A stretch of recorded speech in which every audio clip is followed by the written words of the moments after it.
amados irmãos, a paz do Senhor Jesus Cristo. Quero nesta oportunidade cumprimentar a todos com a paz do Senhor. Louvar a Deus pela vida de cada um dos irmãos que acompanham o canal Rascunho da EBD. E se você ainda não é inscrito, você pode se inscrever, deixe o seu like, pode comentar nos vídeos, ok? Para que possamos aprimorar o nosso trabalho, glória a Deus, de disseminação da Palavra de Deus por meio da Escola Bíblica Dominical. Nós estaremos nesse domingo aprendendo a lição de número 4, não é? A iluminação espiritual do crente, não é? Título da nossa lição de número 4, a iluminação espiritual do crente. Glória a Deus, um assunto muito interessante, um assunto muito palpitante, né? Mesmo nesse período de coronavírus, nesse período de crise em que os templos estão fechados, mas nós outros, igreja, estamos sempre na ativa para aprender na palavra e da palavra de Deus, não é? Então espero poder cooperar com o nosso querido irmão, com o meu amado irmão, aqui no nosso país e fora dele também. Não é? Deus abençoe a todos, no nome de Jesus. E nessa lição, irmãos, nós estamos estudando o tema geral da nossa lição está aqui a nossa revista, certo? A Igreja Eleita, né? A Igreja Eleita, redimida pelo sangue de Cristo e selada com o Espírito Santo da promessa. Está aqui a nossa revista que estamos estudando. E a nossa lição de número 4. Glória a Deus. Nesse próximo domingo estaremos aprendendo aqui dia 26, está aqui a nossa lição, dia 26 de abril, dia 26 de 4 de 2020. Não é? Eu espero que você tire muito proveito dessa lição, ok?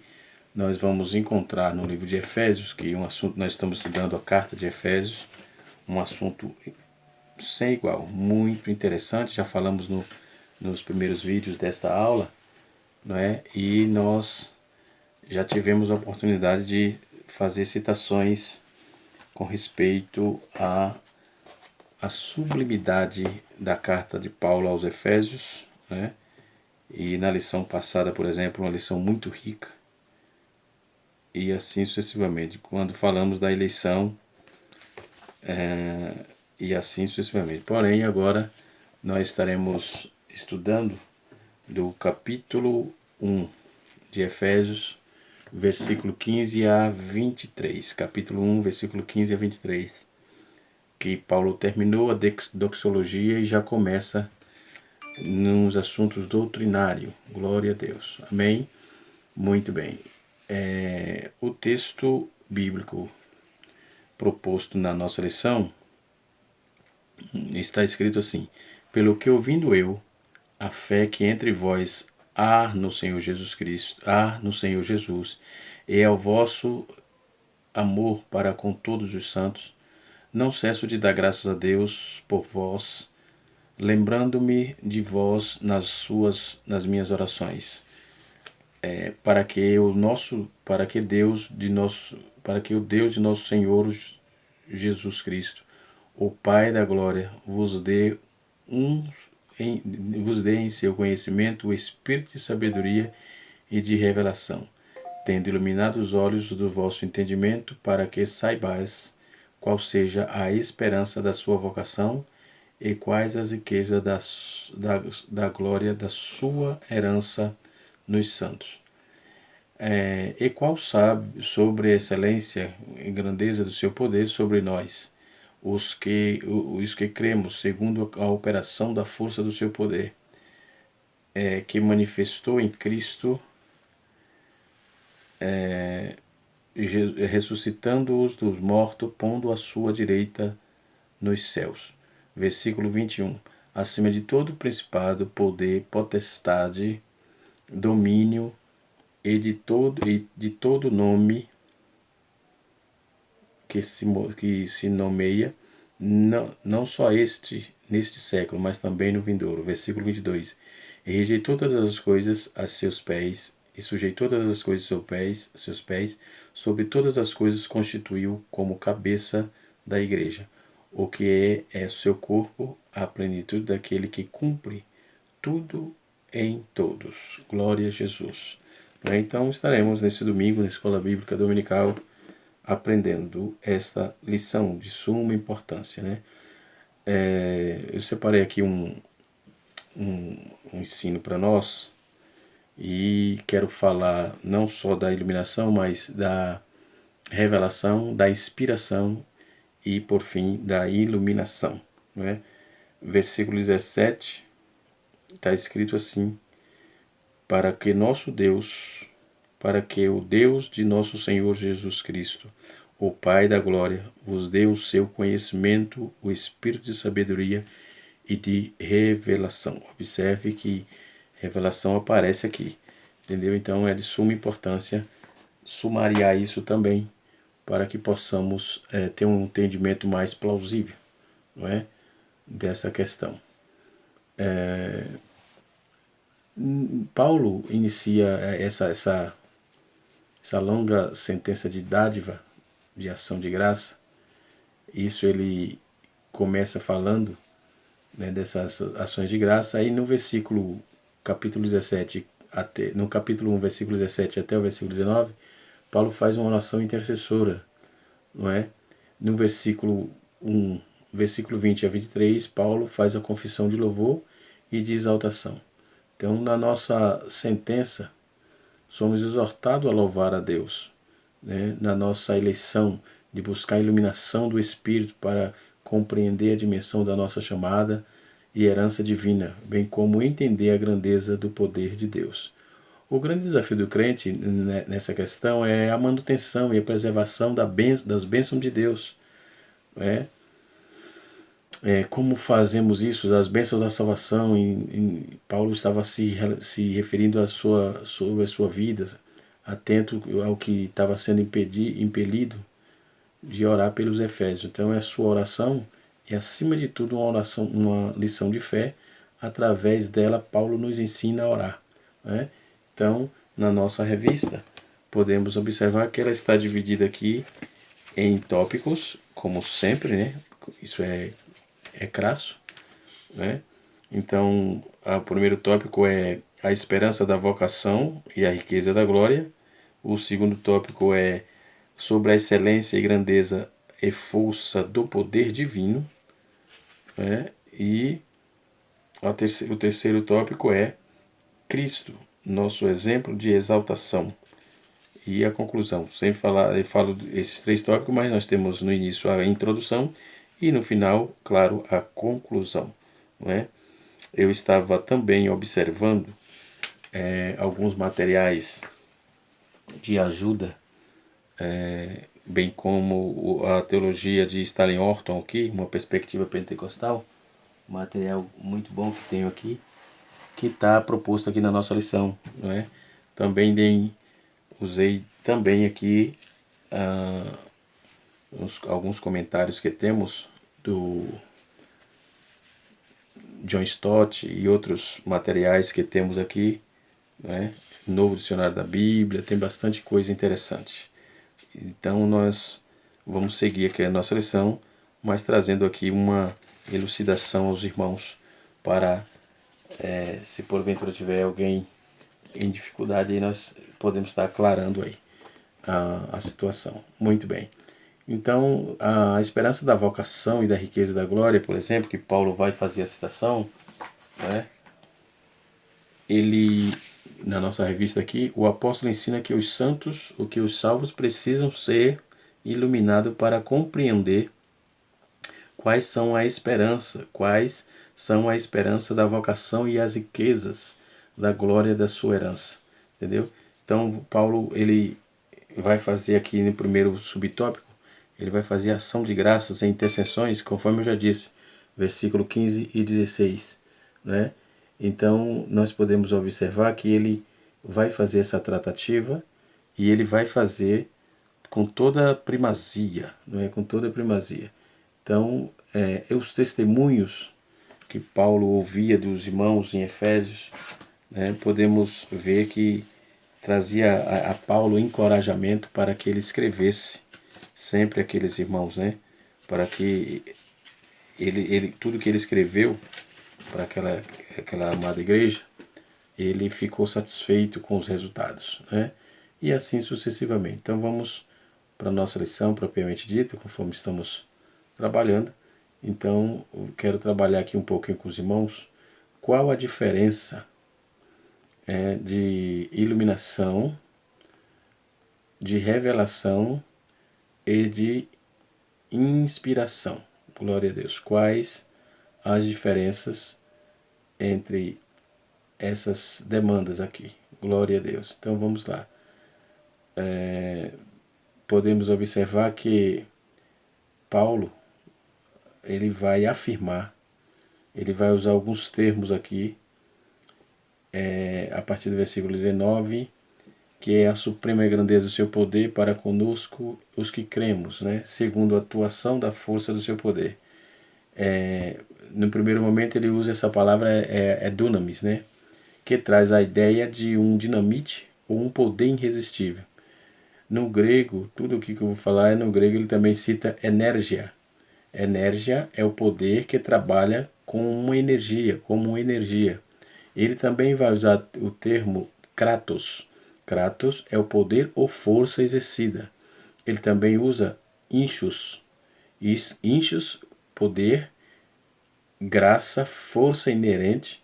Paulo traz faz uso dessas palavras, essas 4 palavras, para enfatizar a plenitude e a certeza desse poder intrínseco dentro da igreja, na igreja, para a igreja. Né? Então está intrínseco na igreja isso. A igreja de Cristo, ela tem o poder de Deus, ela é carregada de dunamis, poder de Deus para fazer a vontade de Deus e para fazer a obra de Deus. Né? Então qual é a diferença entre inspiração? A começar, vamos aí um aprendizado, trabalhar esses conceitos para ver o que significa, não é? Então essa palavra significa algo como separar para dentro, soprar, ou melhor, soprar para dentro. No contexto do entendimento da Bíblia, devemos observar que as Escrituras foram inspiradas por Deus. Toda a Escritura divinamente inspirada é. Ponto. 2 Timóteo, capítulo 3, versículo 16. Isso significa que o sopro de Deus para dentro de cada autor da Bíblia, das Escrituras, dos livros, então todas as capacidades, conteúdos que iriam compor a sua palavra inspirada, que ficaria registrado. Por isso a palavra do Senhor é perfeita. Ela vai dizer que quaisquer pensamentos dos próprios autores, ela vai isentar eles. Ela não está apoiada nesses pensamentos dos autores, está apoiada na inspiração de Deus, não é? Do sopro, não é? Para dentro do autor, para o seu subconsciente, para o seu intelecto, onde ele teve recebeu de Deus esse sopro e foi iluminado para falar aquilo que lhe foi soprado, né?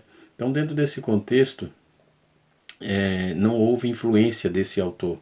Por isso a palavra do Senhor ela é perfeita e não é apoiada em qualquer pensamento dos próprios autores, né? Nas próprias palavras da ação de Deus através deles. Deus trabalhou com a palavra de ação. Então, inspiração significa soprar para dentro. Glória a Jesus. Né? Soprar para dentro. Já revelação literalmente significa tirar o véu. Não é? Então, Deus inspira, não é? E vem, para você ter revelação da palavra, você precisa tirar o véu. Ou seja, a revelação e a inspiração andam lado a lado. Porque a inspiração trouxe os autores bíblicos conteúdo exato a ser registrado dentro da sua sacrossanta palavra, dentro da Bíblia.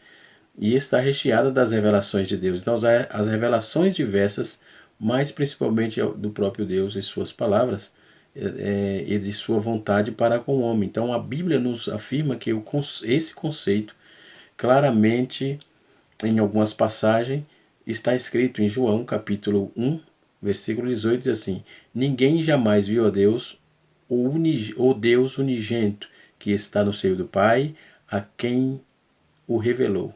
Não é? E assim a Bíblia está cheia de todo o conteúdo inspirado por Deus, que revela diversas coisas acerca de Deus, acerca dele. Então ele inspirou os autores e dentro dessa inspiração Deus revela tudo quem é ele, tudo o que ele faz, o que é pertinente a ele, toda bondade, toda justiça, por que não dizer, não é? Porque tudo aquilo que é bom precisa ser justo naquilo que está fazendo. E Deus não é diferente disso. Aliás, ele é o príncipe de todas essas demandas positivas e normativas, não é? Isso vai dentro da ética, e a ética de Deus dentro da sua moral divina. Não é? Ninguém consegue quebrar isso, porque ele revela diversas coisas sobre ele, sobre os seus planos, sobre os seus desejos para a nossa vida e sobre o juízo final. Então isso é revelação. Ele inspirou para que escrevesse e a revelação veio até nós. Então, nós quando vamos ler a palavra, isso nos tira o véu, é a venda que está no olho, no nosso rosto, e isso é dissipado porque nós aprendemos que a Bíblia fala, vai descortinar, vai revelar quem é ele, vai revelar sobre o seu projeto, sobre os seus planos, e vai revelar o seu desejo para com a nossa vida. Então, isto é importante. Então, isto é revelação. Iluminação, esse conceito é simples, porque imagine uma vida sem Deus, é uma vida de escuridão, como realmente a Bíblia diz. A luz que ilumina essa escuridão é a capacidade de Deus para nos dar a entender a sua palavra inspirada e revelada,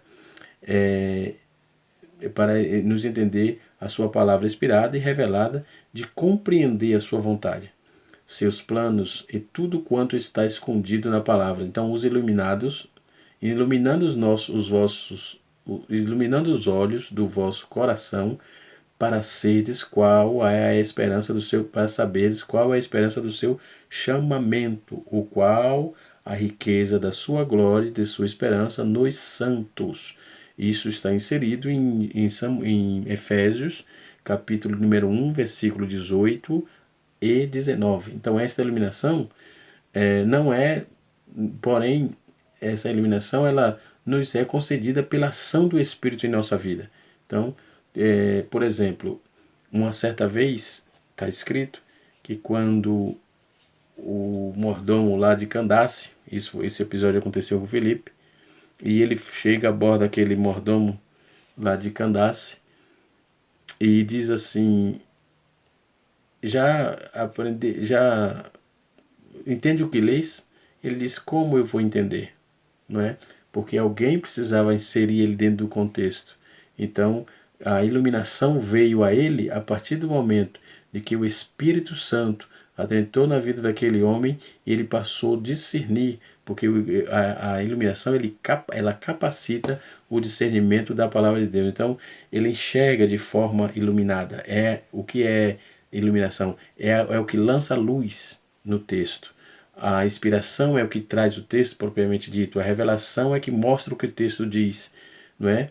A vontade de Deus dentro do texto. E iluminação ou iluminado é aquele que recebe. Iluminado é aquele que recebe. Iluminação é a luz que Deus lança no texto para que traga aí o discernimento do que o texto apresenta. Muito bem. Então, as coisas que Deus não apenas as coisas de Deus não é apenas por nexo ou exame racional, ou seja, coisas humanas, mas a palavra de Deus ela é do Senhor, ela é de Deus. Então ele dá, ele inspira, ele revela e ilumina cada um que busca a sua palavra, conforme está escrito em 1 Coríntios, capítulo número 2, versículo 4, que nos diz o texto: ora, o homem natural não aceita as coisas do Espírito de Deus, porque eles são loucuras, e não pode entendê-las, porque elas discernem espiritualmente. Porque elas se discernem espiritualmente. Então, tudo que é de Deus, não adianta conceitos humanos, tentar colocar situações que não vai conseguir discernir. Tem que ser iluminado pelo Espírito, tem que receber de Deus, tem que saber os conceitos de que Deus realmente quer isso, se é isso que Deus quer. Então, como nós já sabemos aí a questão dos conceitos de inspiração, iluminação e revelação, o importante é ter em mente que em todo o nossos tempos ninguém é mais inspirado a produzir algo como a Bíblia. Ninguém é mais. Hoje você vê alguém dizendo, olha, palavra revelada.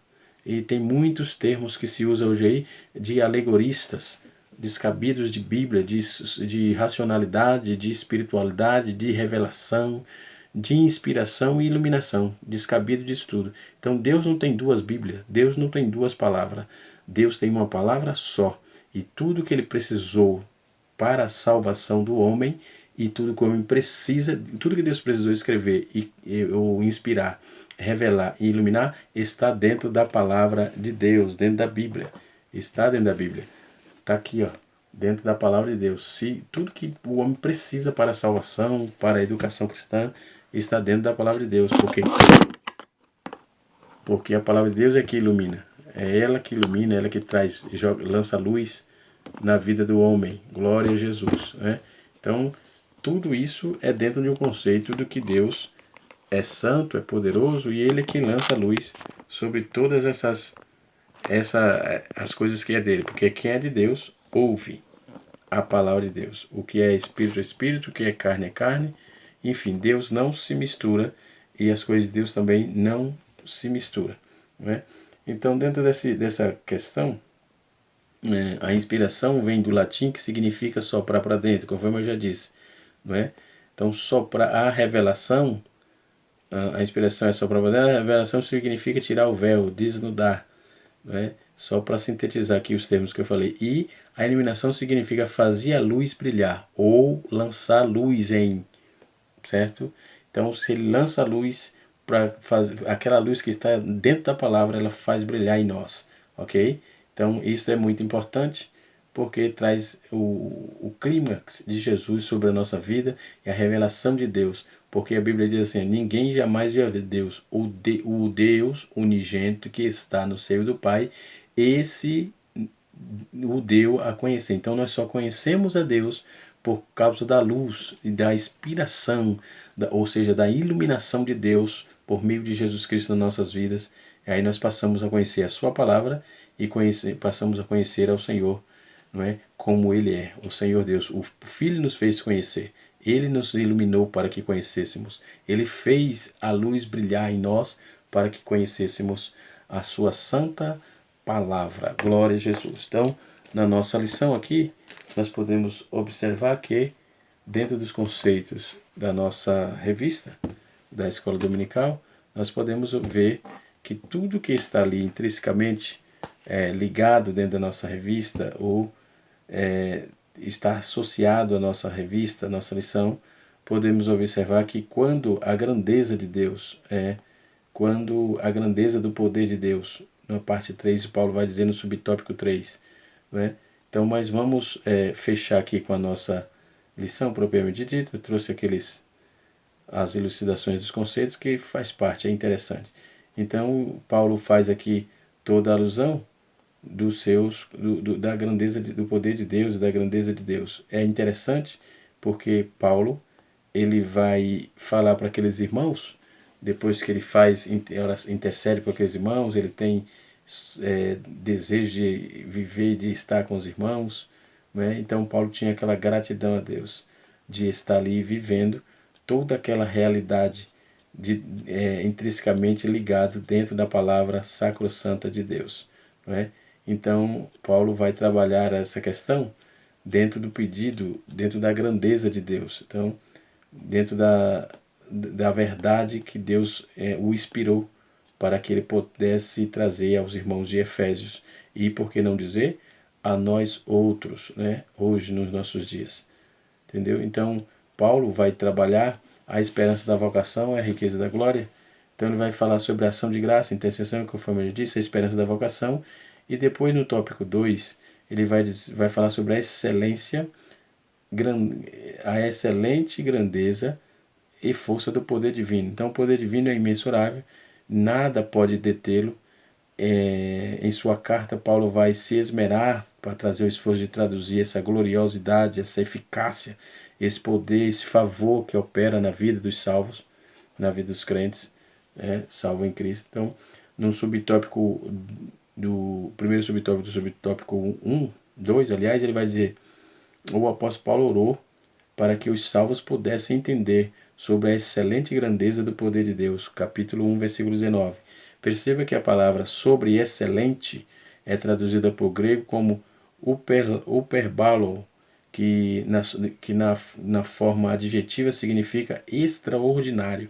Entendeu? O poder extraordinário de Deus. Já a expressão seguinte é negetos, que quer dizer a grandeza, um adjetivo que enaltece a magnitude do poder de Deus, né? E sobrepuja aí, vai trazer um fator de grandeza, conforme está escrito em Mateus capítulo número 26, versículo 64. Ele usa também o termo dunamis, que eu já tinha citado anteriormente, que traduzido é poder, que indica ter feito o miraculoso, o feito miraculoso que requer força fora da medida, ou seja, e ele fez isso, conforme Atos capítulo 8, versículo 13. Logo aí na petição desses termos indica que apenas o maior de todos os poderes é capaz de traduzir, de realizar a transformação do homem, né? Ninguém na terra, homem nenhum, pode salvar homem, né? Esse poder salvador só Jesus, só o Senhor Deus tem. 1 Pedro capítulo 1, 2 Pedro capítulo 1, versículo 4. E que somente o poder tão grande pode operar e concretizar a bênção que inclui a esperança da vocação, né? Ou seja, a riqueza da esperança, né?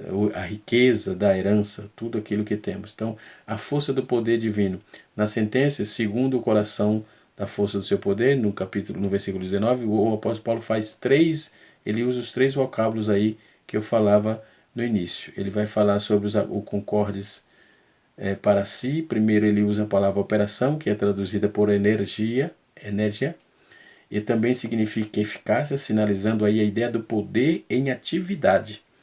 Colossenses, capítulo de número 1, versículo de número 29, aliás, versículo de 29. E segunda expressão que ele usa é a força, vem do termo kratos, que traz a ideia de intensidade.